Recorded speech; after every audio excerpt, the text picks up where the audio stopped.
So yun na nga guys, dito na kami nagpaumaga sa sa Macy's side. Ayan, kasi yan yung may mga upuan na marami. So dyan kami nagpaumaga at ayan nga, itong isang kasama namin.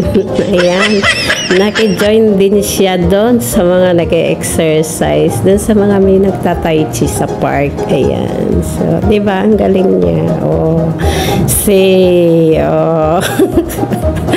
ayan, si Lisel yan guys. Ayan. Oh, diba? Oh, pak. Oh. Oh.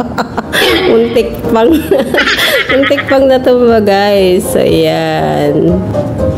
So yun guys, dahil gutom na ang mga mare nyo, kakagala sa gabi. Ayan, inumaga na. Ayan. So anyway, nagpabook nga pala si Sister Junel ng kakainan namin ng breakfast sa Metro Park Hotel.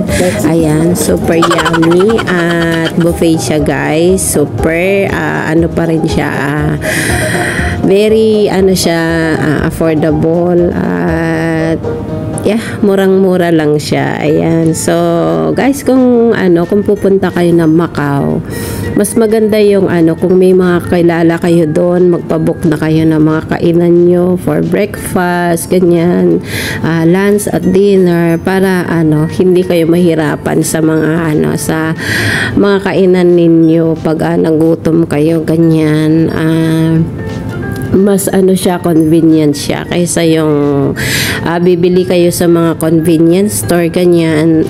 Mahal din yung mga bilihin doon sa Macau.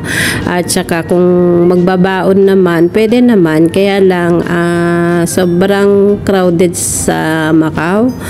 Kaya kung kakain ka rin lang sa gilid-gilid, hindi mo siya ma-enjoy. Ayan. Unlike na sa ganyan mga restaurant ka, diba? Makakaupo ka at syempre aircon. Ayan, makakakain ka ng maaliwalas. Ayan, para ma-enjoy mo na rin yung mo, diba? Yung pasyal mo sa Macau. Ayan, so yun na nga guys. Sobrang thankful kami sa buhay ni Sister Junel kasi, diba? Sinamahan niya kami for the whole night sa the whole day. Ayan, hindi naman the whole day, half day lang siguro kasi umalis kami sa Macau mga na 2:45 yata. Yes.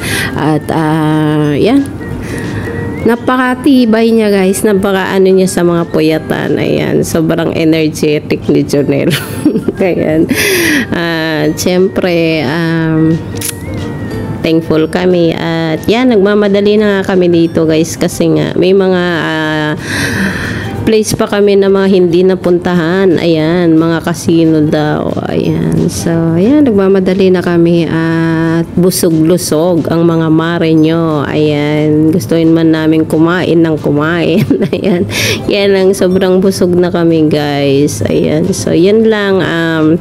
Kung pupunta kayo ng Macau, magpabook kayo ng mga kainan ninyo guys para hindi kayo mahirapan, diba? At ma-enjoy nyo yung gala sa Macau. Ayan. So, yan guys, samahan nyo kami sa aming gala-gala. Ayan, sa Macau. Ayan, so kain?